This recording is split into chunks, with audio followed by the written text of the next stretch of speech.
If you can stop talking for 10 seconds, that would be fantastic. You want to hit the start timer on there? You want to hit? You want to start podcasting, genius?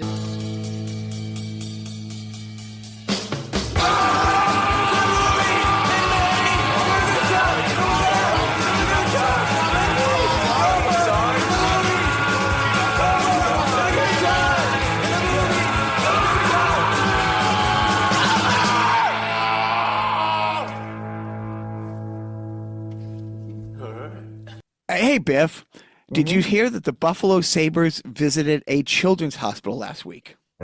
No. Did they do anything? Yeah, no, they just showed up, and I was reading a press clipping. It was tough to see their sad little faces with absolutely no hope, said Trevor, age 7. Yeah. You see, Joe, it was the kids in the orphanage who felt bad for the Sabre players. All right, you know what? We're still in the Halloween series, so I'll hit you with We are? Yeah, we are? Really? We're desperate, aren't we? Have you seen my house? Anyways, here we go. Hey, Biff. Yeah. What do you call a witch on the beach? What do you call a witch on the beach, Jacques? A sandwich. Yeah. You guys have missed me. Hello, everybody. Welcome to Carnival Personnel. It's your good friend, Jacques. Thanks for listening, guys. We'll see you next week. This is Biff. And I'm dead inside. Hi. That big hunk of man meat there is our good friend Joe. It's been a little bit. Great to do the podcast with both of you fellas. Last week we didn't have a show, but the week before, Joe and I had a delightful chat with one Mr. Nick Zano on the Sideshow, the founder of Boston Comedy Radio, a 30-year comedy journalist in Boston. And I think that clocked in at about an hour and a half, almost an hour and 45-minute episode, Joe. I don't know. I didn't listen. Yeah, something like that. It was great. I like talking to Nick, and he's a good guy, funny guy, not local to Boston, surprisingly, but he stumbled into this area and fell in love and couldn't get out. Much like my wife. Yes. Yeah, but that was a fun episode. It really was. And we could do a podcast just with him, just as a different aspect of the history. That's of a comedy. great idea. Let me give him a call. Maybe he wants to fill in this slot. I was wondering the same thing. He can hook that up. Damn it. A match made in heaven. Well, he does these speaking engagements, Biff, that he started a few years ago in 2022, the 100 years of comedy in Boston, because essentially stand-up had started here around that time, coming out of vaudeville, and the burlesque, and it's a very fun, and he came on my radar because he did one of those 100 years of Boston comedy talks at my sister's library a little while back. So yeah, really, really super smart guy, super fun guy. So that was great. Next week, I have a sideshow with a Canadian comedian who, lives in New York, John Moses. He is the partner of one Tyler Morrison, who was on our podcast about a year ago. They have a podcast called Fight Stories that essentially started off as hockey fights stories, and they would have different fighters on who, it's But they don't do that anymore in hockey, so they ran out of guests. No, you will never run out of guests. Like they went down to St. Louis a couple years ago and basically talked to every fighter out of St. Louis.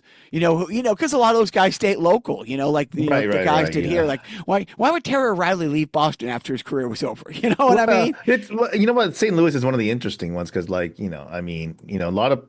They for some reason have a lot of people just stay there. I mean, it must be a great place, to be for the hockey guys or whatever. Right. I mean, obviously, maybe Columbus is a bad example, but I don't know that that's true for a lot of those places. But so John Moses is next week's guest. But we'll get right into. I almost want to say my comedy. So. Comedy. My good friend Wayne Russell and I are kind of doing a surprise residency at Nick's Comedy Shop, the famed Nick's Comedy Shop, arguably the epicenter of the comedy boom out of Boston. Is Nick surprised that you're doing this also? Well, no, our friend Matt Mishi, friend of the podcast, booked us. But usually, people at mine and Wayne's level, we're features and we'll get to go do Nick's a couple times a year. But for some reason, scheduling worked out. I won't tell you much about the show last night because Joe was there. And I will let Joe tell you about the magic that happened at the world famous Nick's Comedy Stop last night. Oh yeah, right. The magic. Yeah. Let's see. Well, you made laughter disappear. That's basically what happened. I don't know how you did it. It took 3 years of trying comedy to actually completely silence an audience, but you did it. There was a pretty good attendance there. They had several dozen people willingly participating in hoping to laugh. And for the most part, I guess they did, but not all the time is what I'm saying. It was up and down, the up part were the other comics and the down part was maybe the host, one Jacques Lambert. Now, granted, you were a little jet lagged from your whirlwind trip, which we'll get to later in this podcast, but yeah, and Wayne was great. It's just that for some reason, I don't know, you weren't connecting maybe with the 20 maybe late 20s crowd. But whatever, Nick's is it's a hip place. That's kind of shocking to hear, Joe, considering how funny his kids think their dad is. So and how young Jacques is overall. That's he right. connects with the youth because he is of the youth. Yeah, Wayne did okay. Wayne, but he didn't do what he normally does, and and all the other comics were saying the headliner who was supposed to do like 25 minutes, she bailed after 15, and she's like, "Yeah, I'm done." And the guy before her, when he was getting off stage, he goes, "Thank you very much, especially to the 5 of you that liked me." It wasn't quite. It's funny that how do I put this? I always rag on like the lack of diversity in New England comedy, at least the venues that Jacques participates in. But I will say that the crowd probably also wasn't as diverse. So I can't really say that you weren't it wasn't like you were playing to a largely non-white audience and there's just like a culture shock kind of thing, or like whatever, there was like a misconnection there. I just think I thought the culture shock was that, you played to a crowd that wasn't expecting, somebody to rag on, the current administration. None of that happened. None of that happened. Yeah, none of that happened, unfortunately. Jacques was delivering what he always delivers, consistent, well-meaning jokes. Yeah. But at the end of the day, this particular crowd... No. But you know what? It was an off night. And that's why he... is booked for 2 nights. That was the dress rehearsal for tonight's, opening night. It's funny. We talked about this on the podcast a few times where a couple years ago, Bill Burr sold out Fenway Park. Wow. And and the great Tony V opened for him. Right. But Nick's is where Bill Burr came up from. And it's funny because John Tobin, who, just about a year ago, turned the club over to our friend Matt Mishi, but John Tobin has been running it for, 20 plus years, maybe 30 years. And so he's friendly with Bill Burr. He knows all these comics. Mm-hmm. He's been a producer ever since. So Bill was in town a couple of days before. And so he stopped in to do a set at Nick's. Okay. And famously, 2 days before his big Fenway Park sold out show, he went into Nick's. Okay. Bombed. and he talked about how delicious it was. That nothing, absolutely nothing worked. The low-hanging fruit, the stuff that usually works. He says he hasn't bombed that year and that he hasn't bombed that bad in well over a decade. And so Tobin, as Tobin told the story, he came in the next night and literally lit the place on fire. Just absolutely went scorched earth. And Bill Burr, and Bill Burr being a very reflective person, he talked about that on a podcast. He goes, he so needed that, hey, you can't dial it in. Hey, you're not that good. And it was like, and so last night, like I said, yeah, Wayne did better than me. A couple of the comics got laughs here and there, but so I got home last night and it's really funny. I call management, when I was driving home like Wayne and I drove together, and it was like 8 minutes away, and she was in bed. I said, okay, we'll just go back to sleep. She goes, no, tell me it. And about 30 seconds later, I realized she fell asleep, but I stayed on the phone the whole time. And she goes, no, I have to get up anyways. I got to take my contacts out. So so it's great. So I get to the house, I go up the steps, and she's in her room, and I'm like, Ellen, and she hears my voice, and she also hears me coming through the phone. And she's like, oh my God, I fell asleep. She goes, oh, I'm so sorry. I said, you know what? That's the same reaction I got from the crowd last night. And I played her. And so there's a couple jokes that every comedian has that are look, these are like Socio-Tano, like, pitching numbers. Shohei Ohtani. Sorry. So anyways, always work. Like, I'm not offended by that mispronunciation. Dude, I don't know the guy. I literally don't even know the guy. I just heard we're talking about that. But anyways, let me finish the point. None of them worked. How long is it going to take? Like absolutely none of them worked. And I got back, and Joe, so just before the headliner goes up, I was doing a minute or so in between all the comics. Joe says to me, with the honesty only a best friend can say, it's like, just bring up the host. You're keeping these people from going home and fucking. They just want to get laid. It's pretty much it. I mean, Nick's is now it starts off the evening as a comedy club, and then at 9:30, they hit a button, everything revolves, and it turns into a nightclub. And they can't get the comedy people out fast enough. As soon as that show's over, there's literally a guy with a hook. I think I saw a couple of stormtroopers. They were herding people out really fast so they can actually start making money. No, they did good. It's just that, yes, it's a 7:30 start, and that's like the first stop in a young person's life. When they're out for the evening. If they have a working schedule, they're like, hey, we'll go eat, we'll grab a comedy show, we'll go to a club, then we'll do drugs, then we will fuck. That is how the evening progresses. Drugs.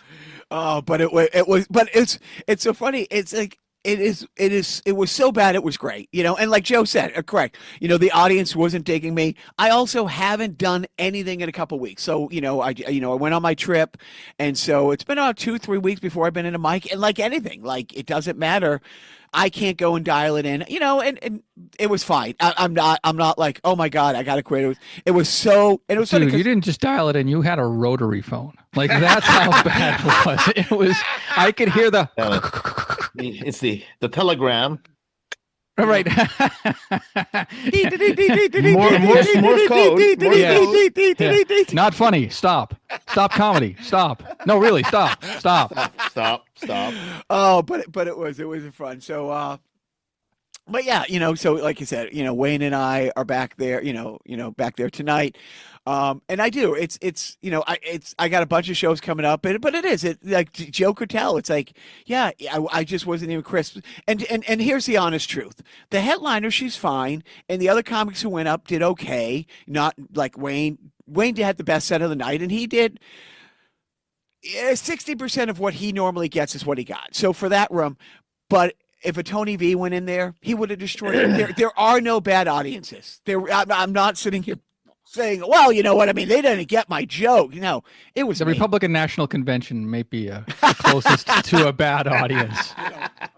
Sorry, I had to put in a little dig there. We'll get there. But but seriously, it was it's the kick in the pants you need now and then. And so I'll go back tonight. I don't know if I'm hosting. I hope I'm hosting, because I do. I enjoy the hosting. But we'll see. Matt Mishi will be on the list. The other comics. But it is 5 middle-aged white guys. Like that is what the lineup is, so Wayne's mid-30s, and the headliner probably is pushing 70, and the other 3 of us are in between that. So literally it is the 5, and again, like, look, when I go to open mics and stuff like that, there isn't a ton of diversity, at these mics, and whether it's out in Worcester, whether it's out, but there's enough comics who there can be a little more. They're really, and it's like, and not to fill a number, not to check a box, but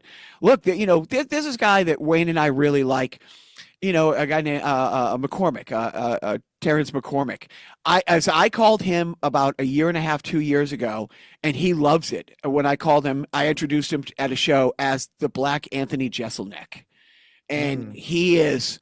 Some of his stuff is like, oh, it's like he gets a lot more like, oh, than laughs, but on purposely, like an Anthony Jeselnik does. So is. Or you could call him like a Michael Che type. Who is also Michael Che's not as biting as Anthony Jeselnik. No, you're right. No, like Terrence McCoy, and maybe Michael Che is in his stand-up, but Anthony is a little darker, and I'm not just talking skin color than Anthony Jeselnik. He is a little Terrence McCormick, yeah. But again, there's so many young great comics, our friend Carlos. But anyways, it is what it is, So you're saying you have black comedy friends? I understand. One. I'm not racist. I'm not racist. No.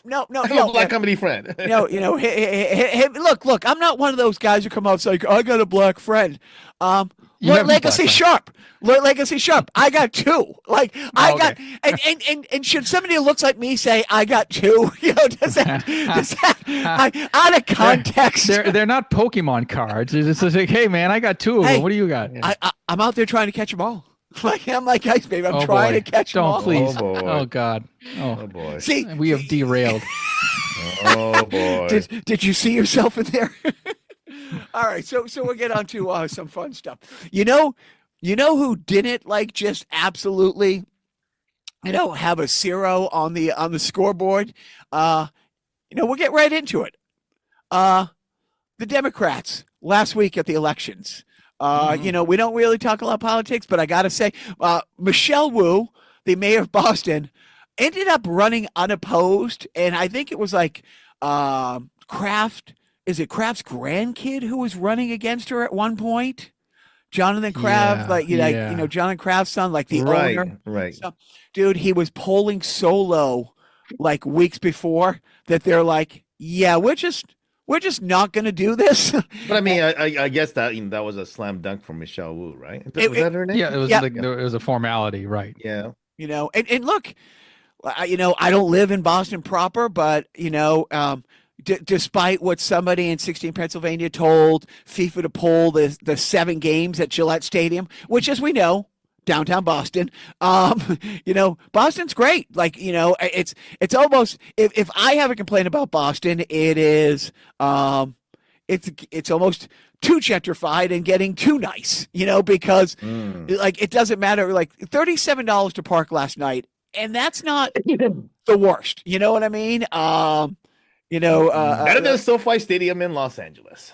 Dude, I can't even imagine. What is that? I think 75 is well, when I went to last year, when I went to the LAFC game, and that stadium, gorgeous stadium, it kind of shares a parking lot with the USC football stadium. Okay. We got tickets, and I want to say the tickets were $50 for me and my little guy. Yeah. $60 for parking. And it just hurt. Yeah. It just hurt to spend more on parking. But you know what? But across the board, New York City, you guys saw, how well that went. And who is the mayor-elect, Jacques? Nope.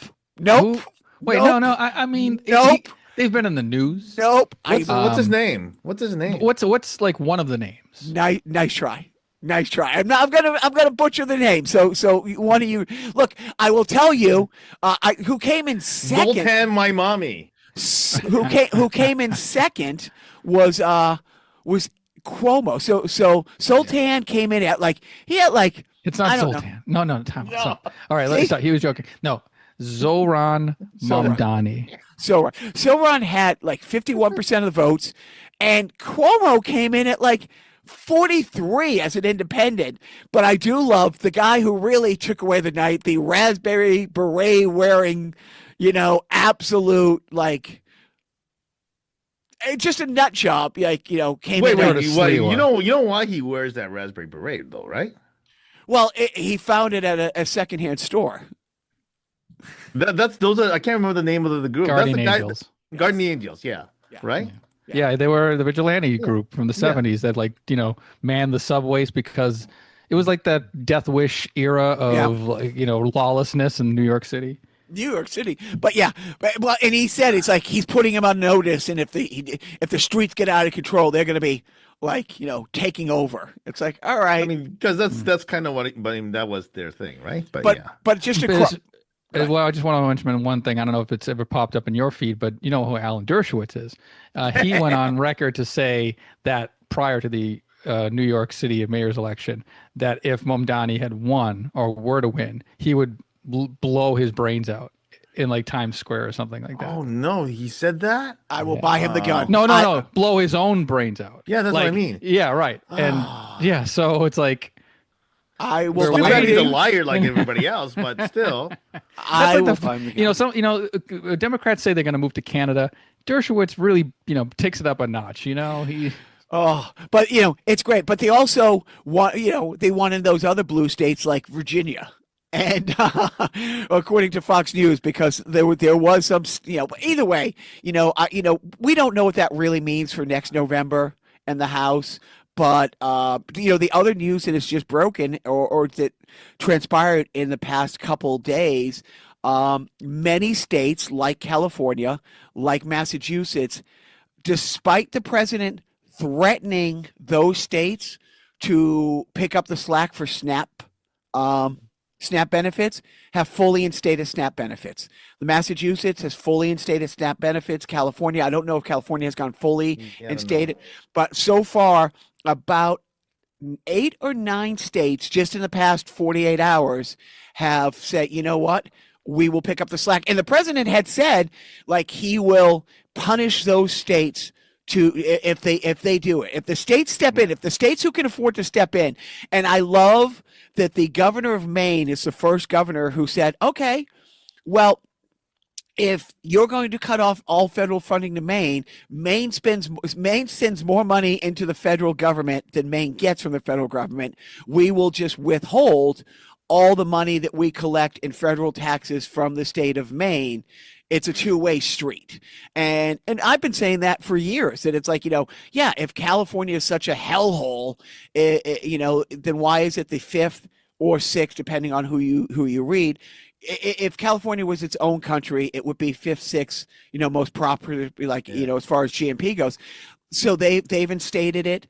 I think one red state, I think Oklahoma has as well. I don't know if they went full benefits, but yeah. And that's the other thing, I've seen more and more people putting it out there. If Mike Johnson is keeping the government shut down till the new year, why are we paying taxes? Like, literally, why are we paying taxes? We don't pay taxes until April. So that's shut down. Well, no. But you're talking about, like, we have withholdings and stuff like that, yeah, right? Yeah. I mean. So yes. In your paycheck, Joe, there's no taxes taken out for state and federal. Oh yeah, you know what? Good point. When I don't look at my paycheck. I just do it for the game. I love the game. And, when you go to a restaurant or you buy some, whatever. But that's the whole thing. It's like if the government is shut down and now they're. Luckily, we had friends flying home last night. Oh, Biff, I don't know if you're going to be affected by it, but they're now starting to cancel lots of flights. Well, yeah. I know. I mean, like, that's I'm more, and like, actually, Lori was supposed to travel today. I was supposed to be taken to the airport. It would have been past tense now, but yeah, she canceled her flight just because she was just worried about what the hell's going to happen, kind of a thing. And again. It's all about punishment. So they're like, they're and again, they said they were going to start cutting TSA agents and flight people in blue states. And look, again, I applaud the fact that they are no longer hiding that they don't want to be governing the country. They want to be the president of the red states. But what's funny is the state of Florida completely relies on tourism. Yes, where do people go to visit Florida? Here, people fly to, it's people from New York, it's people from Massachusetts and stuff going down to Florida. So yes, if you're going to punish the blue state of Massachusetts by limiting flights to Florida, who really loses out? I mean, I don't. It's not about that, right? I mean, it's never been about that, right? No. So, But I've lost track as to what it's all about. Is it basically siphoning money from the income from the government? Is it siphoning government money away from the people and yes, 100%. That's the corporations? Is that basically it? So I follow a couple. I follow a couple pages and a couple people who almost on a daily basis. I look. We'll move off politics after I make this very quick point. None of this is by accident. None of this is coincidental. Yeah. As our great friend Mr. Taylor says, it takes a lot of work to make a coincidence happen. But one of the people that I follow almost on a daily thing goes to the 20 like he pulls out the Bible verses from the 2025 project and all of these things systematically said. It had said in there, if you take away SNAP benefits and the people are hungry, they are willing to do whatever it takes to get. So, same thing. Like everything that you can imagine that has possibly happened in the past year is methodically in the 2025 thing. Like point by point. None of like putting military on the streets. And it doesn't say put military on the streets. It's like, this is how you do it step by step. Once it's normal that ICE is going to be raiding these things, once it's normal that there's no due process, once people stop complaining that you're disappearing people, once a National Guard can go from state to state without people being upset because you can't send all of that stuff. And it's a step-by-step thing, and it's all in there. So cutting SNAP benefits, shutting down the government was always part of the plan. It was always part of the plan. When Musk came in, he was cutting the programs. It's like, okay, but again, he would cut. Okay, programs. So let's. But to answer the question, yes, it's about putting the money back in the oligarch's pocket. Because when Musk cut a program for NASA, well, his company got the thing. So that's all it's been. It's the oligarchs. It's a heist. Got it. It's a heist. Right, in real time. But the blue states are most of the blue states have reissued the SNAP benefits despite the threats. So, which is great because we are having a big Thanksgiving. No, not that affects us, but the people who are having the Thanksgiving, it's the worst time of the year. But anyways, moving on to the fun stuff. Speaking of flights, speaking of food, I did fly. The Mrs. and I flew to London, and I will say right away, it was booked through American Airlines, but we went through their quote unquote partner, British Airways.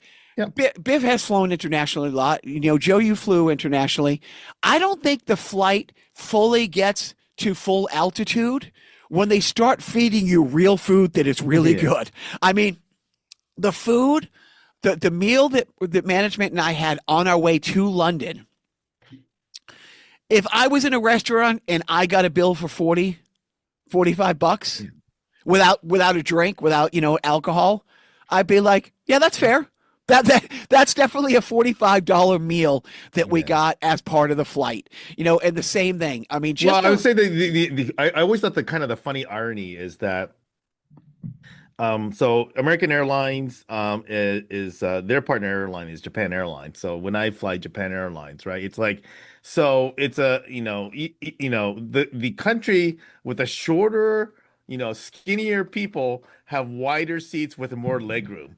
So I thought, okay, that checks out. I mean, the whole experience and just, even flying back, we hit a snafu on the way back. Honestly, as we got to Heathrow, is when I got the email, our flight was canceled. But here's the hotels we're going to put you up in. Like right away, there was no arguing about it. But we went in and it's like, is there any way we can get on another flight? And our flight was going to take off at 6. They had us on a flight at 8 o'clock. Yeah, and it was a mechanical. Yeah, you know what? I mean, it was so, and the people we were dealing with, so nice. Yeah. Like as soon as you got to the airport, it's like, yeah, you can go talk to people over here, go here. Yeah, I just want let's frame this a little bit because you're kind of like glossing over. Well, yeah, right. So you went on a week-long trip from the United States to England. You Yep. went to London. You went to Manchester, and then you also spent a day or so in Paris, France. Yep. Yep. It So was so And again, was there a reason you decided to go to that part of the world?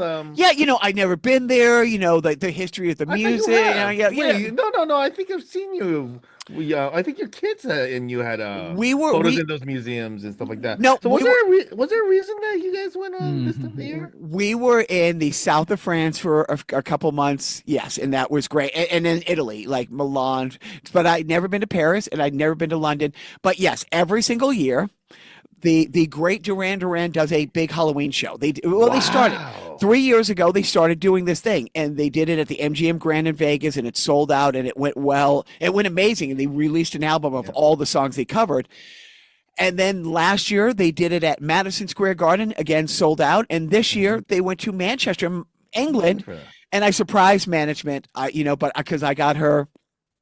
My son and I got bumped off a plane a year before, so I had like $1,000 voucher. So we got that, and so we were going to go up to Manchester, which is also the home of Oasis and about a half a dozen other bands that I really like. Bands like the Stone Roses, the Happy Mondays.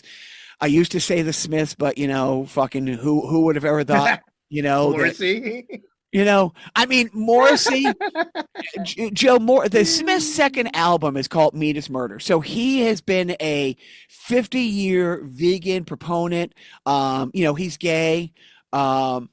He's always been, this amazing musician. The Smiths are a band I absolutely loved. But over the last 10 years, probably next to the person who wrote the Harry Potter books, the most transphobic person out there. Like he's not transphobic. He is frontline.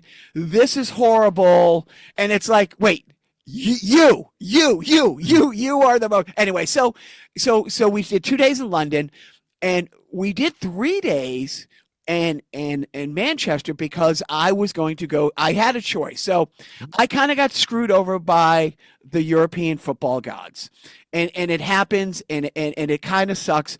But when we first planned the trip, Manchester City was playing a home game on November 1st. So the concert obviously on Halloween. So we spent 2 amazing days in London, just amazing. And I won't bore everybody, but everything I would have wanted to possibly see, we saw, and it was great. Loved it. Like the first night, we got there at like 8 in the morning, and at like 2 in the morning, I said to my wife, I said, "Man, this has been a great week here." like it just seemed there. Did you see the park where Benny Hill would be chased around by those lovely ladies, and then he would smack the old guy on the head? The number of times I would play that music for my wife. Did you at least see that? What was the name of the building, like on the Thames River, where at the the TV logo where it would go, and then it would show the Thames. That used to be Parliament. And that now is where the London Eye is. It is a hotel, and Parliament is right behind that on the other side of that bridge, behind Big Ben. Did you see Big Ben? Dude, I will post it. Dude. Look, everything was great, but the reason we were going to spend an extra day in Manchester opposed to London is I was going to see Man City on the 2nd, and then we were going to do all this tourist stuff, like do this Oasis walking tour, and then on the 3rd or at the night on the 2nd, we were going to fly, to Paris. So is Man City the same as Manchester United, or are they different? New York Jets, New York Giants, baby. It's not, those fan bases hate each other. Like, are they in the same league or whatever you want to call it? Well, most of the time, except over the last 100 years, this team might have been relegated. That team been relegated. Oh, I see. Interesting. But they are both Premier League teams. So is Man United are they like the Yankees of the whatever? They And there's a point of why I'm asking this. They used to like honestly. So yeah, they were the David Beckham's team, and then they became Cristiano Ronaldo's team. Right. So I see. Okay. So for about 20 years, they were the team. It's making sense. They were the Patriots for 20 years. Like they didn't have a 5-year run like Dallas did. For 20 years, they were the team. Okay. Now it makes sense because I was wondering why, Julia Roberts got, booed when she revealed that she was a Man United fan on the Graham Norton show. So Right. And so now it makes sense. They so just the want to, and literally Manchester, like a lot of cities, there is a track, and on this side of the town, it is more blue collar than that side of the town. Yeah. It's literally like the opposite side of the track, or the wrong side of the track, or whatever you want to call it. And so here's something that's crazy. In London proper, there are 6 Premier League teams, like 60,000 seat stadiums, different stadiums. And so the tier 2 team, there's another half dozen tier 2 teams that have 40,000 seat stadiums that are filled every Saturday. So anyways, so this is how I got screwed over by the football gods. I look when management booked the tour, I'm like, I got it for a week. And whatever she wants to do, it's her thing. I said, I want to go to a game. I don't care what game. Yes, I would rather see this team than that team, but whatever works out, it works out. And so I look at the schedule, and holy fuck, Man City has a game on November 1st. We're going to be there anyways for the Halloween show. PSG, the big team out of Paris, who won the Champions League last year, they have a game on November 2nd. So I'm going to fly. I'm going to see Man City on the 1st. We're going to get on a plane. And management got the tickets. Again, $39 to fly from Manchester to Paris. It's crazy. And that flight was interesting because the amount of time the poor captain had to come on the speaker trying to sell cigarettes on the flight to Paris. Honestly, Biff, at least 6 or 7 announcements. It's like, okay, we're going to be leading, and if you buy them now, they're cheap. Anyways, it was funny because who smokes in France? Everybody. But about 2-3 weeks later, my wife says to me, like, "Oh, you made a mistake. Man City plays on the 2nd, so you have to decide, are we going to see Man City or are you going to go to a PSG game?"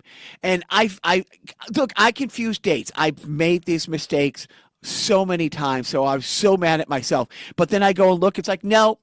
The Premier League for TV moved the game after we got our tickets from the 1st to the 2nd. Dates are subject to change. Yep. And so that game starts at 12:30 local time. Our flight is at 6 o'clock at night. Right.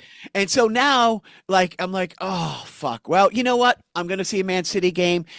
And the reason I like Man City is, just as my son got into it, there was this guy named Erling Haaland, and he is Peter Forsberg, Biff, playing soccer. Okay. I mean, he is 6'4". You can stop there because I think at this point, I'm going to tell you right now, Joe doesn't give a crap. Well, that's okay. I don't give a crap. In his rookie season, he broke the record for most goals by a rookie in the Premier League. You know what's happening, right? You know what's happening. Yeah, I know. But anyways, and it's Oasis's team, so I'm like, well, on radio, I was pointing one ear and my fingers pointing out and directing coming out the other ear. So I'm like, okay, I'm gonna get to see a Man City. Because what's gonna happen is that tomorrow I'm like, oh yeah, Jacques likes this guy, Ernie Hudson. Ernie Hudson. So anyways, the day before the game, they moved it to 4:30, which now I can't even go to one game. Wow. Because our flight was at 6 o'clock, and for a split second, management is like, well, I'll travel ahead and you just take a later flight. I'm like, and for a second I thought, yeah, because I don't know if I'm going to be seeing a Man City game again. And then I realized I'm in Paris for 30 hours. I'm not sacrificing 1 second of being with my wife in Paris to watch a football game. Right. Man City will be better. But when I say but the first night we got there, I got off as I'm taxiing in, I see that Arsenal's playing and they're another big team in London. So I say to management, like, oh, I'll try to get to the game. So we had a great day. I get on a train. She's walking me to Waterloo Station. We see a bunch of people in the jerseys and she's like, oh, just follow them. And it was fine. Talk to these great people, great train ride. And I kind of knew they really clamped down on scalp tickets. you can only buy tickets at the venue or through the team's website, and it was sold out. So I'm like, you know what? I'm going to go there anyways. Maybe I can get a ticket. And it was a little heartbreaking because there was about 100 people. I'm in line, and the windows say sold out, who had online tickets that they weren't honoring. Yeah. And there was guys with their kids and stuff, and they're like, dude, you have to. And so that's why when I went to get my Man City tickets, and it's not a scam. And I will also say that the Man City team wrote back, I can buy a single game, but I have to be a member of the fan club for $30 a year. And I wrote them saying, hey, this is before they moved the game from 1234. I'm like, if I spend the $30 to buy, but again, the tickets aren't scalped, so it's face value. So I'm getting $100 ticket for $100. So this is like, as Americans, right? Because I actually have similar experience with concerts in Japan where, and I don't know if it's true in for football tickets or concert. Well, obviously you were able to get Duran tickets, so maybe it's a little bit different in Britain. But like, you cannot buy most concert tickets in Japan unless you have a Japanese cell phone number. Oh, that's interesting. Well, management got her. She usually gets her Duran tickets through the Duran website. Yeah, because there's always a fan pre-sale. Right. Now, once again, right? And then, of course, with Duran International Band, so whatever, right? The other thing is, a lot of them, the same kind of thing, right? I cannot join a band's fan club unless I have a Japanese phone number. Oh, that's so interesting. So it's like I can't even do the fan whatever. I mean, because you do enough of this, is it worth to have a burner phone? A Japanese burner phone? I've actually kind of considered it, but so maybe next time I go, at a time when I feel comfortable that I will be able to be readmitted into the country. I was going to investigate that, but yeah. But it's kind of interesting. Right? It's like, because we're so used to, okay, so we complain about scalping, but you know what? The one thing about it is that if we're willing to pay, we could usually go, right? So I I decide, so she goes to the, I got to tell you about Halloween. And I sent Biff some stuff. I think I might have sent it to the F&H group. So we go to Halloween, or she goes to the concert, and the train or the sub, well, it's a train. Yeah. It's 100 yards from the front door of our hotel. And it runs every 10 minutes, and it's only like 5 stops. So the idea is she's going to go to the concert. I'm going to go down a couple hours later, and I'll meet her, and we'll start our Halloween night that way. Well, I'm sitting in the hotel. I'm like, well, fuck it. I'll just go down. You know what? Maybe I'll just get a ticket. Oh no, I'll just go down and I'll wait for her there.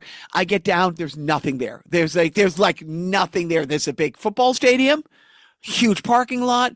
There's like 8,000, 10,000 seat venue where the concert is, and nothing else. Nothing else. I'm like, well, I'm not going to get on the ding and right back. So I go to the office. I'm like, is it sold out? They're like, well, we got some tickets left, starting at $200. Well, I was able to go online and get a $60 ticket, and I'm texting management. She goes, the concert actually just started. I get in there for the second song, and I'm like 12 rows back. I'm like, hey, if my ticket's better than yours, you want to switch?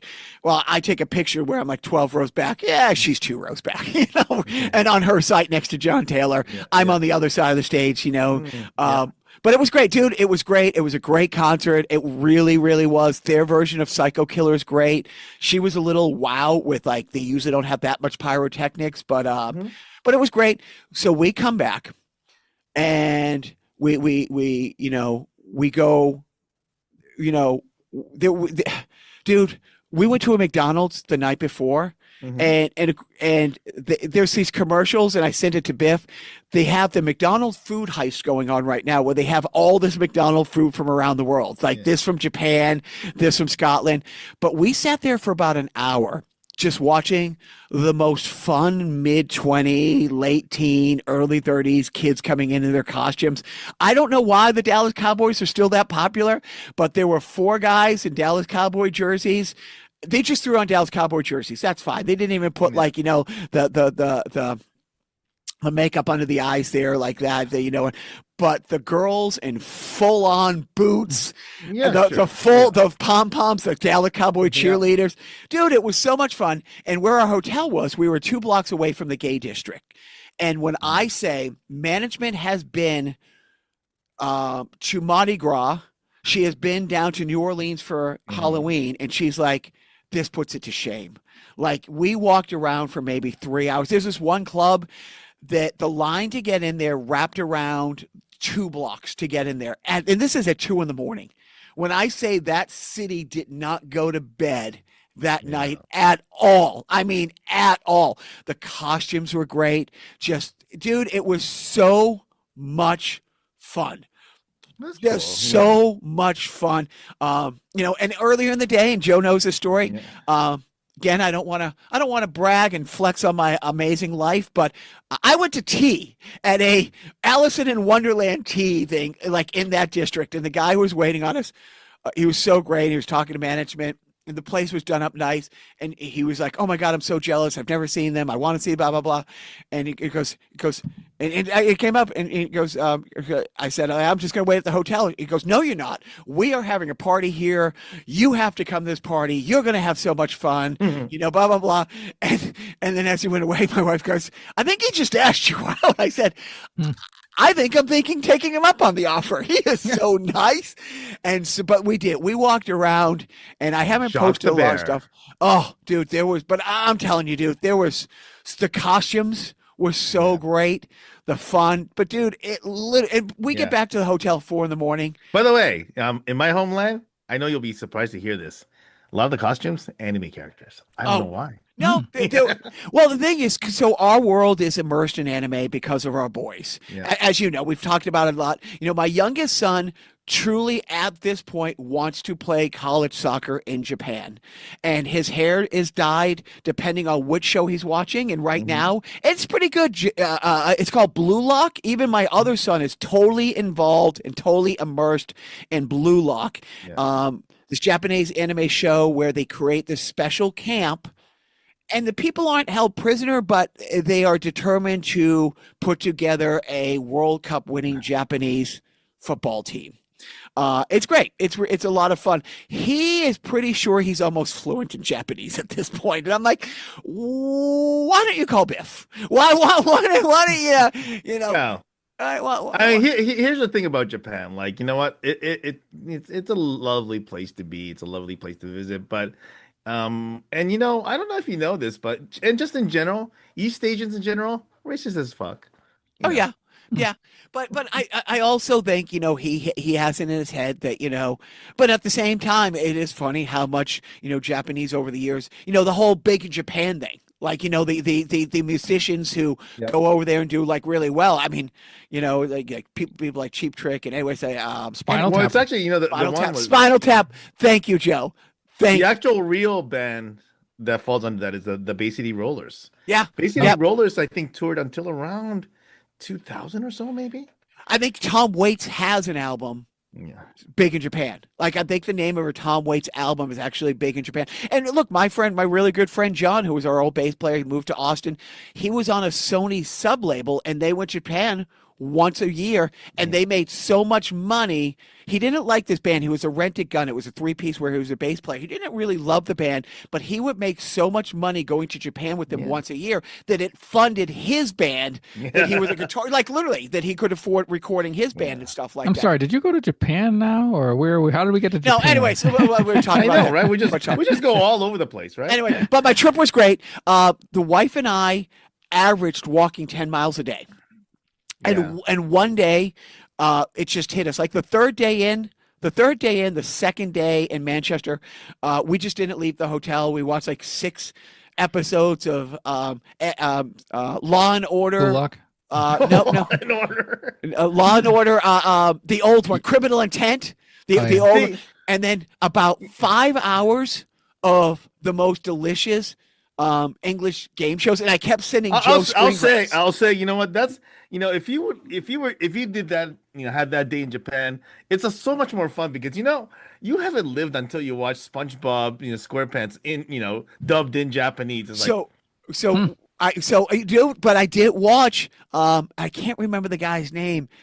It's not. Maybe it is Graham Norton who hosts Wheel of Fortune. Yes, it was Graham Norton. Yeah, it's the same show, but it's him hosting it, and it's so much fun. I kept sending Joe these screen grabs.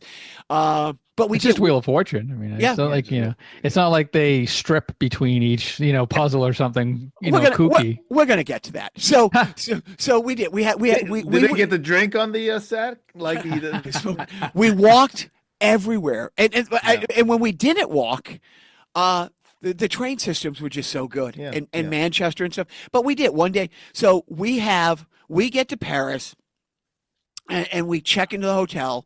You know, we land. It's about a half-hour train ride and maybe a 10-minute walk from the train station to the hotel, and it was so quaint. Like so Paris proper, there are no skyscrapers. There are no huge buildings. It's one of those things where, is it in Philadelphia that you can't build a building? Like there's a famous, Yeah, like William Penn Yeah, is yeah. the Right. statue at the top of, like, I think the State House or something, and you can't be any taller than the top of William Penn's head. like from the way he looks out. Behind him, they've built up, you know, but Yeah. where he's looking out, that's what Paris is. So even when you're on the top of the Eiffel Tower, the square 5 miles around it, it's all 2-3 story buildings, maybe a 4 or 5 story building, but that is it, and it's so gorgeous. So we check into the hotel.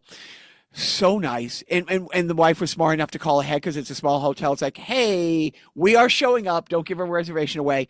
Dude, it was so nice. But we check in, small room. She's putting her toiletries in the bathroom, and I click like maybe there's a Law and Order I can watch in French. You know, French station, French station, French station, French porn station, French station, French station. And when I say porn, I don't mean I mean porn. And my wife, I'm like, you have to see this. And sadly, or for the better, the only English stations were like Bloomberg and CSNBC. And I'm like, you know what? I'm fine. We weren't there to watch TV, but we go to bed. We left the hotel at 8. And at 8 a.m., the one day we were there, we had to leave by 5 a.m. the next day to get to our train to make our flight. So we made the most of it. And we were kind of conflicted. I talked to Joe about this. So it was just, so Paris wakes up late. It's a late waking city. So even at 8:30, as we're walking to Notre Dame Cathedral, they're just opening the little shops. But the people who are there an hour before baking the stuff. So it just smells like croissants walking there. It doesn't quite smell like cigarettes yet. It will get there. But, you know, I got a Nutella crepe, and the guy made it like right there, like, you know, on the little thing. And so here's the conflicting thing.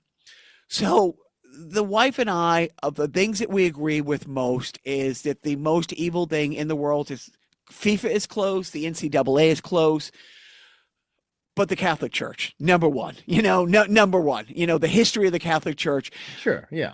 But so she's like, we want to go see Notre Dame Cathedral, see how the reconstruction went. I mean, it's an 800-year-old structure, but when I say we're torn between, well, thank goodness there were no starving people in France in 1200. You know what I mean? It's like that you know of.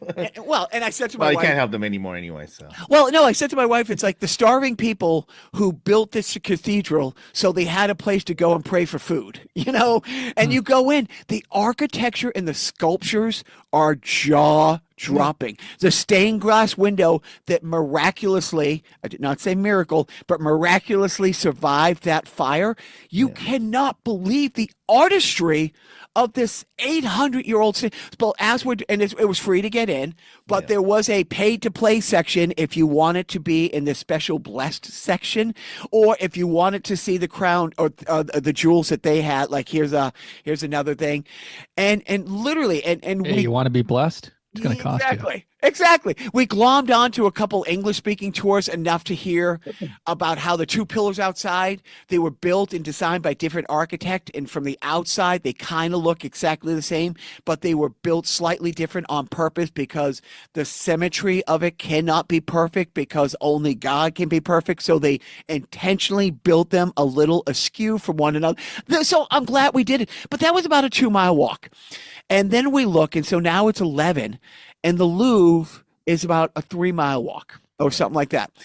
And I'm like, yeah, but it's along the Seine River. Right. So we just walked Yeah. along the sands, and it looks like trash receptacles, but for about a whole mile, they're little wooden with locks on them where you keep your wares, like the artwork that you're selling and stuff, and still bringing in every day. And I did.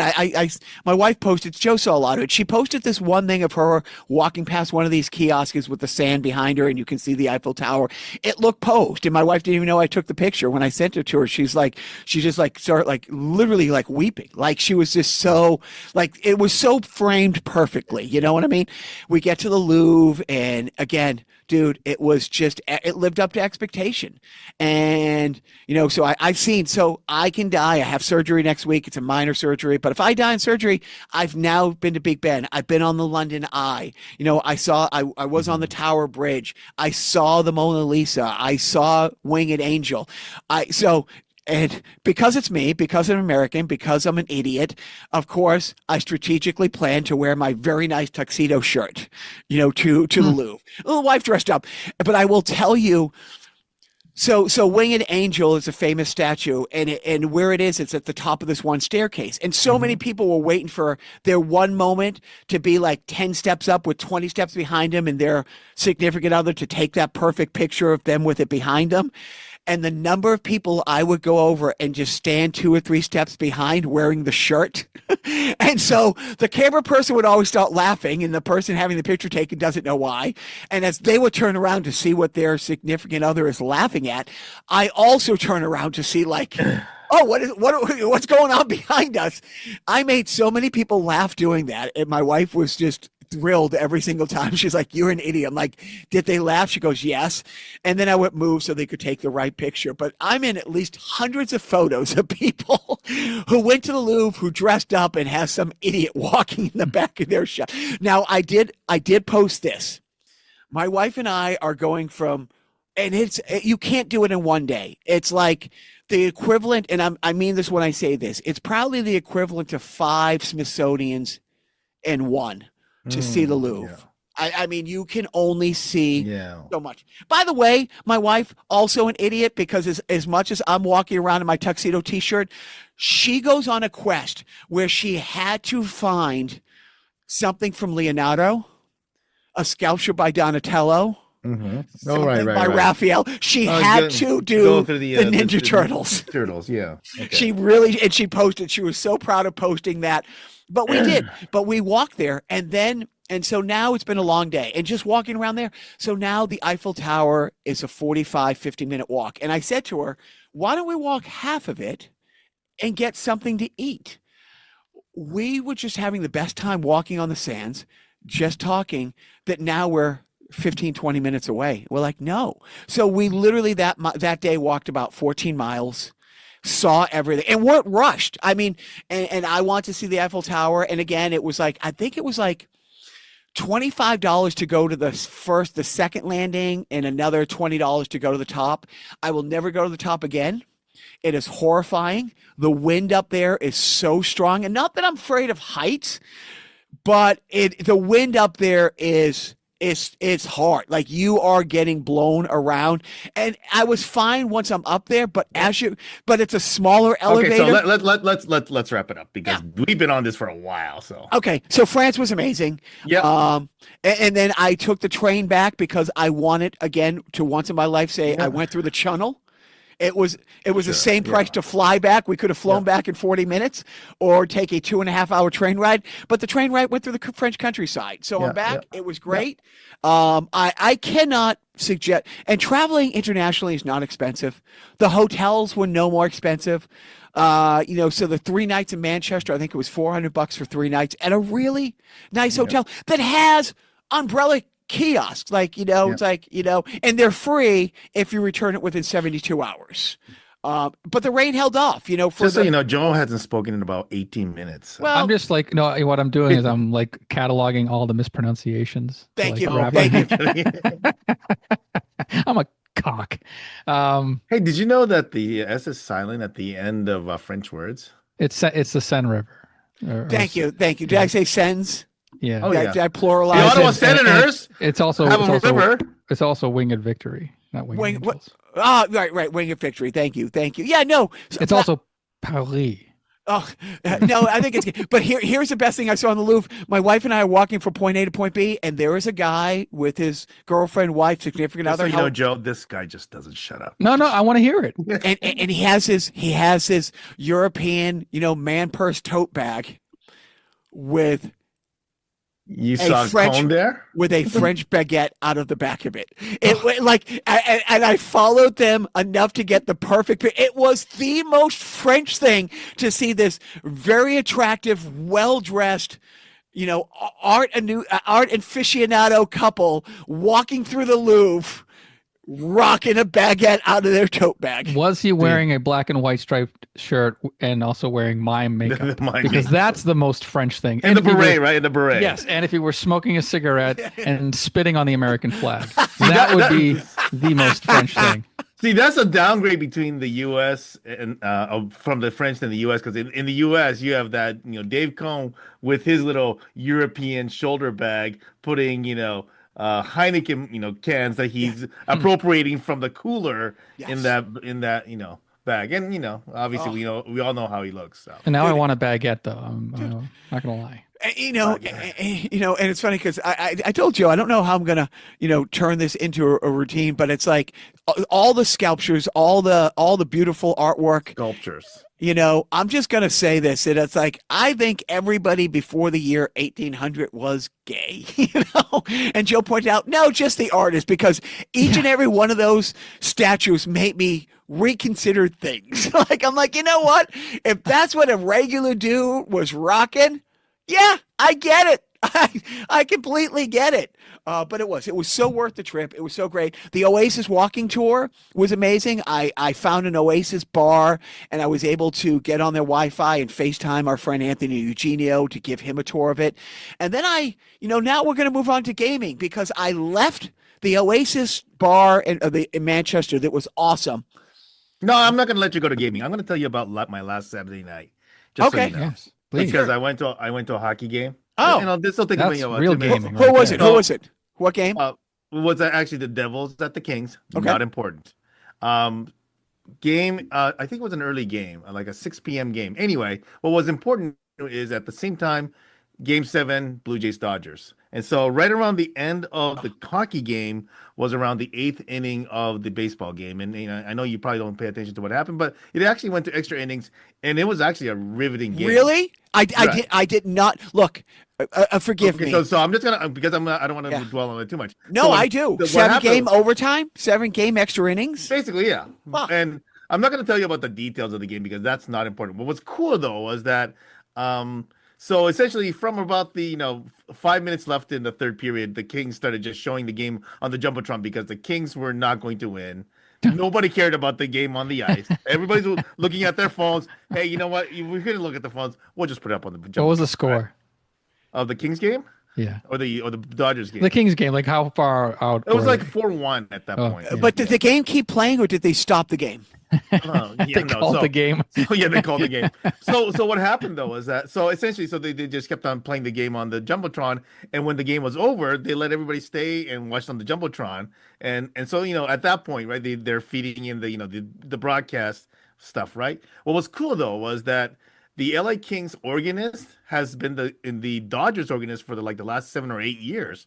So now the Dodgers organist is now playing along to the broadcast, right? Dude, right. Where was Game 7 played? It was in Toronto. It was okay. And of course, when the Dodgers win, the place explodes, right? And the other thing that I never thought I would encounter because this is not the person that I am that I would do this, but we're in crypto, so we go outside. And it's like, basically 10th and Figueroa, that's basically, Hooligan Central after a Los Angeles, sports championship, right? So we go out there and we have to cross Figueroa to get to where we park. And there's like, oh, look at that. The police is blocking the road already. Oh, that's great. So I didn't think I would encounter that. Also, as we're crossing the street, we're being told to move along. Like we're taking selfies in front of the police line, right? Hey, look, the police, right? Shit like that, and then the police is, getting us to, so I got to really witness the guy that I was with getting cross-checked with the baton by the police officer. Never thought that I would see that kind of a stuff, but it wasn't really that nasty or anything. The guy was just wanted us to move along, but it's just like, okay, A that's an light, experience. polite, suggestive cross check.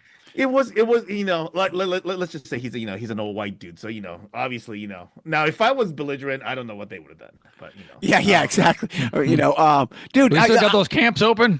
Coming soon. I like camp. Coming I like soon. camp. But the That's it. I did not know it was a game 7. I knew the Dodgers won, but game 7, when's the last time a series went extra? And look, I'm so happy that the Dodgers won, but you got to feel a little bad. How many game 7s has Toronto suffered through over the last 40 years? I think the most heartbreaking. But to be fair, right? The ones that matter was never close to a championship. So no, No, the 93, that was, conference championship. Yeah, but I mean, so that one was that. And then I think they also got to the conference finals. When was that? 2000 and so let me ask you this. Carolina's first one, yeah. Please, so I don't embarrass myself further, please pronounce the amazing pitcher's name, the Japanese pitcher for the Dodgers. Well, I mean, it's Yamamoto, right? But now, did I hear in a game, was it a playoff game or was it a World Series game that he had 10 strikeouts and 3 home runs in the same game? That's Ohtani. It's Ohtani. That's Ohtani. So Yamamoto is the better pitcher, and he won the MVP for the series. So okay, and the reason why he won the MVP for the series is because he pitched 2 complete games that he won. Shit, 2 complete games in this era. Well, no, that's not the impressive part. And then so he pitched game 6. Okay, in game 7, he came up in relief and won that game. He won 3 games, which has happened a few times, but he won his second game as a reliever after pitching a complete game the night before. Holy shit! But Ohtani, it's like when I heard, but that wasn't the Ohtani's that feat was in the AL Championship Series though, not in the World Series. The NC. But I mean, just the mind-numbing thing. How many pitchers have 10 strikeouts? Yeah. And that level game. Yeah. I guess Tim Kurkjian said that was, Tim Kurkjian, kind of well-known ESPN baseball, writer has basically said, this is the greatest performance in the history of baseball. So I can't think of another one. A guy who's studies it, right? Is saying that. So I mean, I can, I don't know enough to be able to speak about it, but if Tim Kurkjian says it, okay, it probably has some weight on it. So I've seen a couple fun clips where the Dodgers over the I don't know how long Ohtani's been on the team, have fucked with him. Like when he hit his first home run as a player, he came nothing. Like everybody, nothing. Joe and the dugout ignore him. Like oh yeah, the next batter's up type thing, and then they run and hug him. And then there was another thing that they did with him like recently that I'm trying to forget. But dude, what an amazing 3 wins. Yeah, when's the last time? And I mean this, a pitcher has had 3 wins in a 7-game series because the series used to be 9-game series up into the 40s. I know the couple, Bruce Hurst with the Sox in like 86 had 2 wins, but 3 wins is absolutely ridiculous. I think I saw the thing. I can't remember the number. It's happened a few times, and the other thing though was that Yamamoto was also getting ready to pitch game 3, game 3 after he won game 2. Because that's the game that went 18 innings. So if it went to 19 innings, Yamamoto would have been on the mound. Wow, that's absolutely. I mean, I did not realize how many extra inning games and stuff. That is, wow, that is mesmerizing. Well, I'm happy for my friends out there. Like, I'm guessing this is a big day for our friend Rick. Rick's a big baseball guy. It must have been huge. Rick is not a Dodgers guy though. He's an Angels guy. So it's even worse. Well, good. Tommy's a Dodgers fan though. Yeah, Tommy's a piece of shit. Anyway, but why am I like this? Okay, so now to gaming. So I leave the Oasis bar and then I try to FaceTime my good friend Joe because 100 yards away from the Oasis bar in Manchester isn't an arcade. It's a Nintendo 64 arcade. Yes, they had 100 arcade games, all the classic games, but they had some 20 some working Nintendo 64 systems all throughout this bar with big screen TVs. And I was so excited, about that to share that with Joe. And now I think Joe wants to go to Manchester, England. I have a Nintendo 64. Yeah, but do you have a bar? Where are you going to find a bar? Very in low Boston? bar. But do you have any gaming, Joe? Any gaming stories? Anything to compete with the Nintendo 64 bar? What are you playing on your Nintendo 64? When's the last time you played your Nintendo 64? I'm playing it right now. I don't know. Maybe when I 100%ed GoldenEye on the Nintendo 64 during the pandemic was like the real. I got into the N64 like in 2020 when it was locked down. It was like, you know what, let's see what I can do with this old thing, because when the Nintendo 64 came out, I was in my I was like 19, 20. So I was kind of actually getting out of gaming. I was discovering other things in life. But so I never really got into like the games when they came out, but as I regressed in my later adult years and decided to go search for like what I missed out on. Yeah, I found that, yes, GoldenEye was a very fun game, a masterpiece, if you will. And they had some other good games in Super Mario 64. But on the whole, the Nintendo 64 was kind of it was a great college game because it had 4 controllers. It was like the first home system that had 4 controllers, so like you could have friends playing whatever. You could play a wrestling game or GoldenEye multiplayer matchup or whatever. So that was important, but I missed out on that when I had the opportunity to have friends in college. But anyway, yeah, I'm the one with a funny like a plain looking controller. I felt that was the look of the controller was very different. I remember it was it had. Usually the controllers nowadays have like the 2 grips. Yeah. This had 3 grips because it was the first controller to introduce an analog control stick, like the thumb controller. Oh, so, right. And it had that middle That's grip. Right. Yeah, that's and right. A lot of people didn't know how to hold it because you had the 2 standard grips on the side and then one in the middle. But like when you first get it in the 90s, you're like, do I reach over, like way over from the left to like with my thumb because the thumb is like centered in the middle, the control stick. But no, you had to like rethink the way you held controllers, man.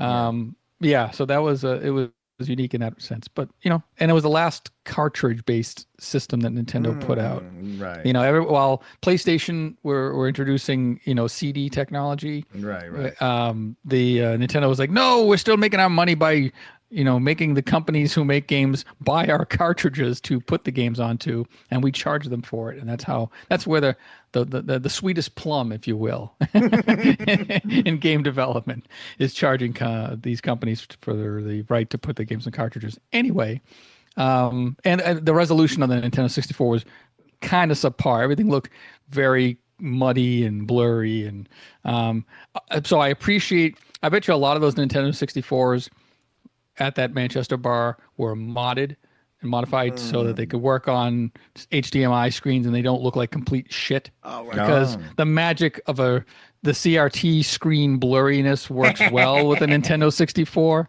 It kind of like the Nintendo 64 needed the CRT screens, those old tube TVs, and the blurry pictures to make the games not look like ass as much as they do. Because if you try to hook one up, if you hook up a Nintendo 64 to an HDMI screen now, it's going to look like what am I, do I have cataracts? Like, why am I, like, what's wrong with this? But anyways, as far as what I'm gaming on, just noodling around on the emulators on my computer, nothing new.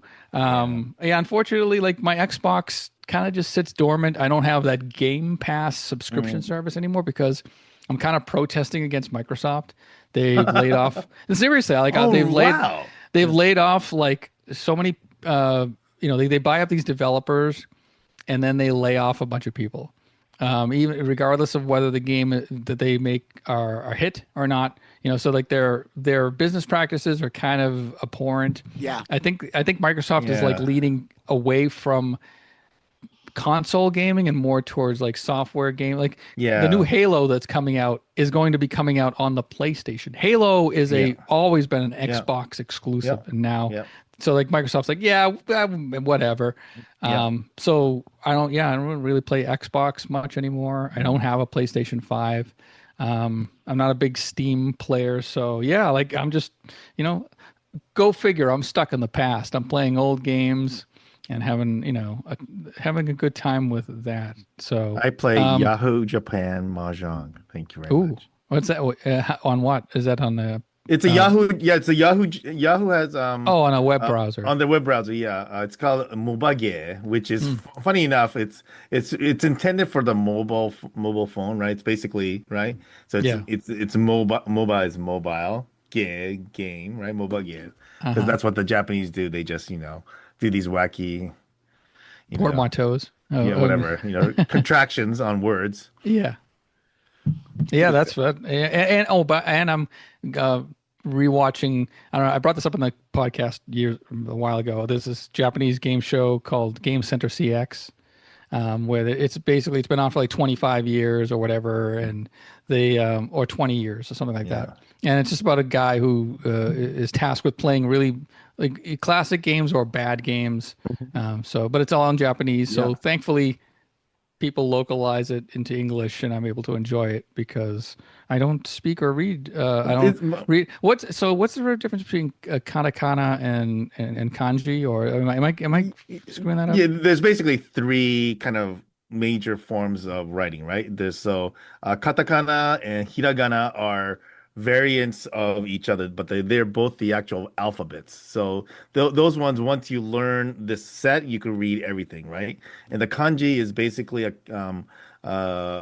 characters from these are the Chinese characters, which are the big pain in the ass, where essentially it's each of the kanji has multiple ways of pronouncing it, and the way to pronounce it varies depending on context, and that's the one that Okay. is a nightmare to people who are learning Japanese. Yeah, which is you know what? Maybe that's what I should do with the rest of my life. Like I in a perfect world, I would be able to learn and read Yeah, like Japan, like at least read Japanese, yeah. or but it's just I don't think that's ever gonna happen. But It's, but it's but such that's a, that's why and I don't obviously I don't expect you to have these content creators coming through your feeds, but they have these people who say, yo, how do you pronounce this? And then say, how do you pronounce this? But what about this? And then this is where they do here's the fuckery of Japanese pronunciation and Japanese words and because it's like Japanese it's a language. tonal language, so right, like the speaking, right, like the verbal is very Right. tonal. So But I yeah. mean, there's also this other stupid variances like, like a given word, might be pronounced one way, like, the word set is this and it means this, but it actually, depending on context, it might be different. Like even just basic counting, right? Is, like, like four, the word four is, yong or she, depending on the context. And it's like, why did you say yon this time and she this time? And it's like, because, right? It's Right. like, yeah, Well, it's kind of like how bad right. means good in English. Sometimes you can be Kind like, of, right? But I mean, but the difference is that this is this is like, built into the freaking language, like because these people are, insane, right? So yeah, it's because Well, the culture's like thousands yeah, of years old, and it's just like it evolves over sure, time and sure. We'll whatever. give them a pass on that, right? well, my favorite thing is Biff and I would be like in Phoenix at the hockey tournament, and you see guys at the pool with their like Japanese symbol tattoos, and Biff would say, What do you think he thinks that means?" Means, It means peace on earth, right? No. you know, Well, even our son Guitar Center, our buddy Guitar Center Scotty, like he has a friend, and when you ask him, it's like what does this mean? Like what does Masanori mean? What does Toshiya? And it's yeah, like, well, it means XYZ, and it could mean this. Like what yeah. I mean? Right. It's It's like like bukake. Bukake means one actually, thing. I do know what it means. Like because I would walk into the dressing room and ask. I'd be like, it's like, hey, what's the Japanese word for bukkake? And he would always hang his head and his shoulders would slump and he would just shake like, oh, really? But Biff, why don't you tell us? Sorry. Wait. Sorry. Oh, yeah. Yeah. Finish up. What does bukake mean? Bukkake just means pour over, but Okay. but it's and obviously, and I actually found this out after I saw the word in the American adult film context, and apparently it is a thing in the Japanese film context, but like bukkake is a normal word, right? So essentially, um like the most kind of popular form of eating the udon noodles is the bukkake udon because they pour Hmm. the it's soup over the noodles, and that's like, so, and like, so you go to I see it kind of every once in a while. There's a udon place in the little mall in Little Tokyo, and they've prominently featured their bukkake, udon. It's like, yeah. I It's all about mean, context. It it's, really just all relates to, so yeah. just like cream pie. Yes, Yes, exactly. Yes, right. yes. Yeah. You know, One other thing about that Japanese show Game Center CX, the season I'm watching is from like 2022, and there's a running segment where they have a English speaking woman, like she basically like teaches English to Japanese people, um, and she's from like Oregon, and she's on there with the host of the show, and trying to teach him English words related to like video games. So they'll play Super Mario Brothers, the first level, and as he's playing, she'll point out like, "Oh, that's the pipe," you know, and then at the end of the level, he'll be quizzed on, okay, what is the English word for, and they say the Japanese word for pipe, and then he's trying to figure out what the English word is. So he goes, big straw, so right. Okay. you know, yeah. So that's funny. It's like it's funny because it's they don't talk English a lot Mm, over there, and it's mm. funny. And it's not funny. It's just it's amusing to me, just to see how they're. Well, I mean, Japanese. I guess in Japan they learn more English than we would Japanese. Correct? I mean, so the English, I'm trying to remember if is it the third grade? I think it's part of their standard curriculum. I think starting around third grade, and so Yeah. but for whatever reason they still suck at it. Yeah. Well, Well, but then to be fair, like they teach French in Canada. At least I was taught French in Canada starting the first grade, and we all know how well the whatever Ontario Canadians speak French. So probably the same kind of thing, right? uh, well, other than Bukkake videos, what are you guys watching? Oh, other? Other than I don't know, not much. Pretty Well, much exclusive. so, other than the Law and Order Criminal Intent that I yeah, was watching, speaking, yeah. I just finished the latest season of Slow Horses, which is Mm. a BBC show. It is so good. It's like, but I'm also a little mad. It's like, I hate the fact that the 8 episode seasons of shows, it's Yeah. like, come Well, on. that's like the new model for Yeah. American streaming now. I mean, speaking of which, my wife and I finished watching the latest season of Only Murders in the Building, you know, Ah, and, and it was, I think, 10 episodes, right? Because I think, or nine, or I forget what it was. But like the season ended, right? It was like 10 Right. episodes. There's literally like there's the lead into the next, like the last scene of the last episode that we watched leads into the next season. It sets up the next season. And then after the episode ends, she goes, "Oh, that's it?" And I'm like, "Yeah, like that's we just saw the beginning of the next The next season. season, yeah. Like we saw like they solved the murder, Yeah. but because of the short season, it's just like, wait, I expected Yeah. more. It's like, no, no, Yeah. this is not Well, 1995 that's where they right. have 24 episodes a season. You get Right. 6 or 10 and you like And it. the whole concept of the season is just out the window now, right? Because, we're not on that TV cyclical cycle, Dude, that TV I, cycle anymore, right? I So, was on IMDb this morning, and I noticed there was like an ad, like they splash ads at the top of the page, right. and there's an ad for a new Apple Plus or Apple TV Hmm. show called, oh, I already forgot the name, but it's made by Vince Gilligan, and it stars Ray Seahorn from Better Call Saul. So it's like a new Vince Gilligan show, and I'm like, oh, I heard nothing leading up to it until like, and then like right. all the episodes dropped like yesterday. Right, right. You Yeah. know? That whole thing is just, And I'm like, this show is probably like gonna be super great.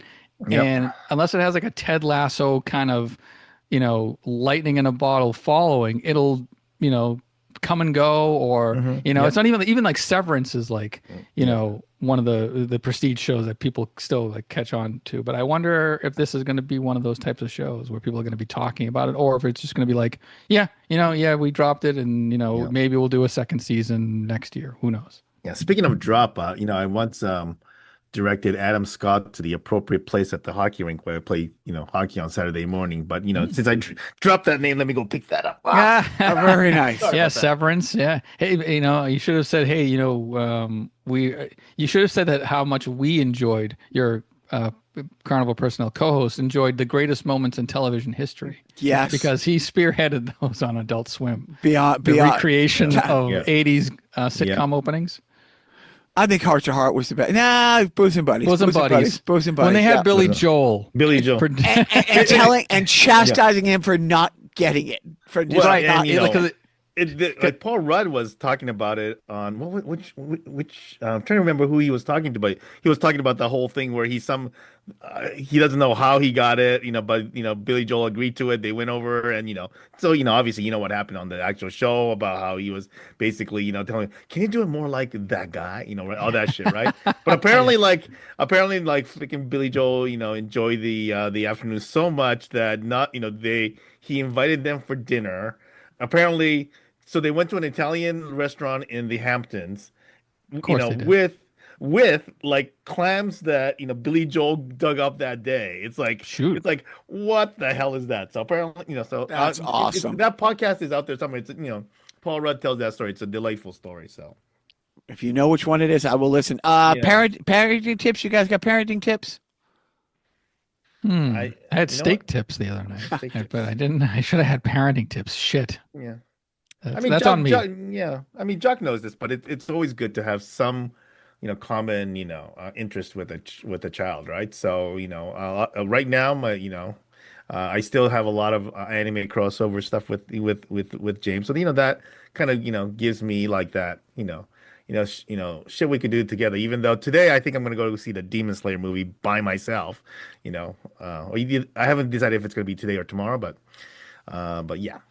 Well, it's Demon Slayer. Is the Chainsaw Man coming out? Chainsaw Man is out. Demon Slayer is old. It's been out for a couple months. No, but in the theater. Okay, Demon Slayer's out, but Chainsaw Man. I think Chainsaw Man came out maybe like 2 weeks ago, 3 weeks ago, and then your movie Jujutsu Kaisen is coming out in December, I think.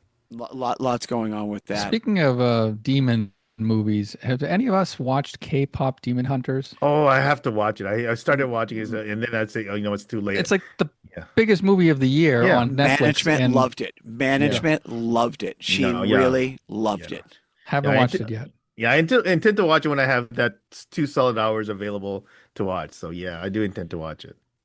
Jacques, you would probably love it. No one. When you think, first thing that comes to mind when you hear my name, K-pop. Right? Yes. Well, hey, I read the Remley script. You did read the. Wow. Yes, I wrote a feature script a couple years ago where the third act takes place at the biggest K-pop festival in Korea. Anyways, no, I will definitely watch it. No, that's great. But my parenting tip is sometimes threats work, and when we're getting ready to go on this trip, it's the first time my wife and I have taken a trip together since 2019, and that trip was only scheduled to be about 72 hours. And yes, some drama happened on the home front, which caused a lot of anxiety.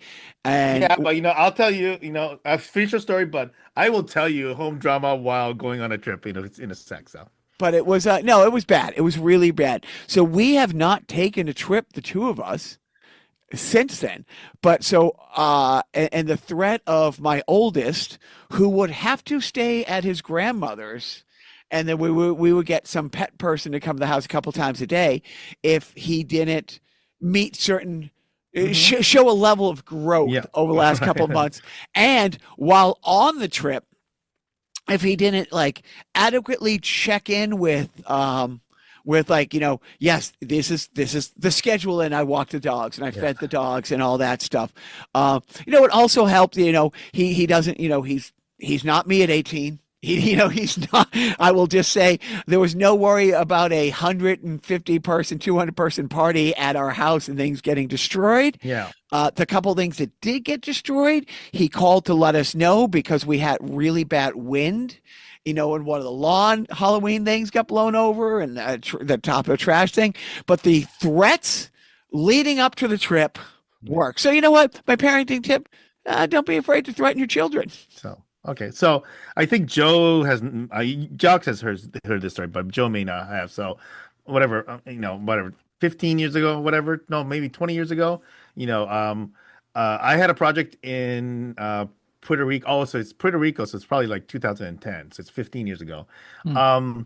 You know, I said, hey, why don't you, James and Lori, why don't you guys come down to Puerto Rico? It's nice over here, have a whatever weekend, right? Not calculating that my stepson would just say, "Oh, everybody's gone. I could have a party," right? So he said, "You know what? I already booked the trip. There's nothing I can do about it, blah blah blah," right? So and so the week before the trip, that they're coming on, I'm playing my usual Friday night hockey, and one of the guys, his name is Zach, at the time lived up the street from me, and he comes up to me, and he goes, "Hey Biff, I heard there's going to be a huge party at your house next weekend." So a week before, my Zach, who does not really, socialize with my son, knew that my house was going to have a huge party, right? So anyway, so apparently, and apparently it was a huge party. Who knows who was going through our house? But apparently, about an hour into the party, there was this thing, the usual. I don't know the whole details, but it involved some dude looking at some dude's girlfriend, funny kind of a thing. And then it kind of got whatever, and it got shoving, and there was fighting, and one of my bushes were, pushed down, and all that stuff. And Yeesh. so I guess one of the guys left in a huff and returned with a gun. Oh, Oh, And then apparently, so obviously the police was called. Apparently, in my absence, we had, police helicopters hovering over our house. It was that kind of a stuff. So wow. my stepson bailed the house and went to, one of his friends who lives down the street, hid there for a few hours. Our house was apparently wide open during this time, But anyway, so I got wind of this because my neighbor, and called me and said, "Hey Biff, I just don't want you to be too alarmed, but just so you know, kind of something happened at your house at a party that Kevin threw, and the police is in front, but I think it's under control." I said, "Oh boy, well, thanks for letting me know. Obviously, I can't do anything about it, but you know, if you do see anything else, like an ambulance come over, if you could give me a call, I'd appreciate it," kind of a thing, right? One Wow. of those, yeah. So I'm sure there's a parenting tip in there somewhere, but or parenting failure, tip in there somewhere. But that was my, Was that incident. before ring? That was before ring doorbells, Oh right? yeah, You yeah, can't, it was well you can't before. just chime in and go, "Hey, No. you know." Yeah, before none of all that good stuff. Yeah. Mm, So there you wow. go. That's a different helicopter story than the one they told on the Gilbert podcast. Yeah. Remember the helicopter? Uh, It was to- spectacular. Yeah. Yeah. wow. Yeah. And so how was he? How was he punished? I just want to know. Oh, it's just one of those things where, like, I mean, he was basically a full-grown adult living in our house, right? So it just turned into essentially, my wife screaming at him and all that stuff, right? Yeah. So right, at that point it's like, like what, it's like, what do you do? I mean, Was it trashed? Like, was the house like? it What was the actually house? was it actually wasn't that badly trashed because the party was only an hour long. Ah, all right. Hey, you know what? Maybe the gun. If that guy didn't bring a gun back, they would have been Yeah, then partying longer. right, and who knows what would have happened? He's like, we don't have any windows, so there Oh you go. wow. Yikes. All right. Well, that's that. I can't top that. That's a something. Jacques already left. Like he walked out 5 minutes Yeah. ago. He had a This is bus the to catch. longest that Jock hasn't spoken in any of our podcasts. Yeah, he's actually listening to another podcast right Yeah. now. I think He's looking for that, podcast with Paul Rudd talking about Billy Yes. Joel and the Hamptons. Yeah. He's just googling feverishly. Googling, Paul Rudd, yeah, Billy Paul Joel. Rudd, Billy Joel. Yeah, and he's only getting Mac and Me videos for some reason. I don't know. Oh, there's Jacques. Hey, how's it going? Well, another one under our belts. another, right? Is that what they call it? Is that the phrase? I don't know. Yes, another notch in our cap. Nope, that's not the right phrase. I just conflated two things.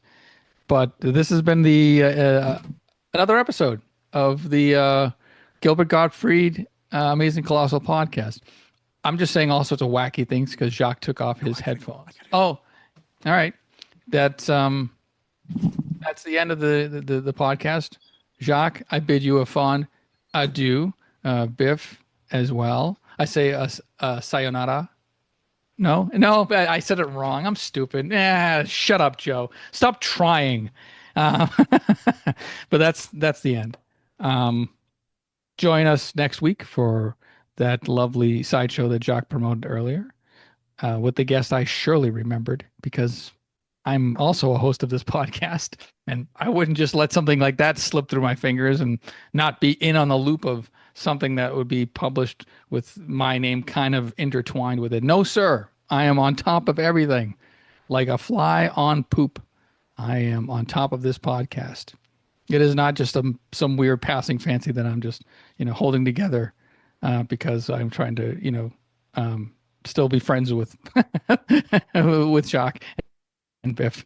No, I like these times we have together, and I'm not going to hold up Biff any longer. Like if Biff were to just sign off right now, I would not continue talking. I certainly wouldn't just keep the podcast going if Biff were to just say goodbye, and if I were to wave to him like this, and if he were to wave back, and if he would just hit the end meeting button or leave button. I would not do that. No, I wouldn't just keep talking. I'm going to end the podcast formally, and it's not like I was look, Jacques. It's not like Jacques just left, right? Jacques, say something to the crowd. If anything, just prove that you're still with us. Hey, everybody. Hey, this is Jacques. Look at me. I'm a comedian. Oh, real quick. I want to tell you about my thing. I got a thing. I got to tell you about this. I got a project. I got three things four. No, wait. I got six. I got a show coming up tomorrow. No, where we're playing this thing, and it's real quick. And another thing. I have a thing with one more thing. I got to say something about it, and it is. It really is and it is. It's so. This is Jacques, by the way. This is not an impersonation of Jacques. This is the actual Jacques. This is the real Jacques saying. Joe, don't forget. From time to time,